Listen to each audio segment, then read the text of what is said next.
I used to think that time would heal things, that if enough years passed, if I stayed busy and functional, it would just fade. Yeah, it does not. You see, I grew up in a family where we didn't talk about the things that hurt. When my parents divorced when I was around 10, we didn't talk about it. We didn't talk about the relationship I had with my mom before the divorce. We didn't talk about the distance I felt with her or the love that I didn't feel from her. And when I was 12, I survived a car accident that took my older brother. And we definitely didn't talk about that. There was no conversations or processing, no time for grief. I was just told that time would heal it. So I did what I was taught. I buried it. I didn't know how to process the emotions or regulate them. I was never taught how to do that. So I found other ways to cope, ways that gave me control for a moment, ways that numbed things out. And it wasn't because I was weak, it was because I was a kid with no tools.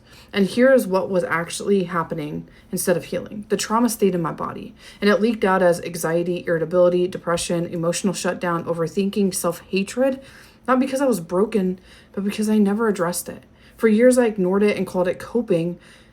I called it being strong and just how I am, but ignoring it didn't make me healed. It just made me functional in survival mode. And here's the part that most people don't talk about. Time did not heal it. All time did was push it deeper. And to this day, my family still does not talk about my brother. That's why I talk about him here. This is me trying to heal something that I was never allowed to heal.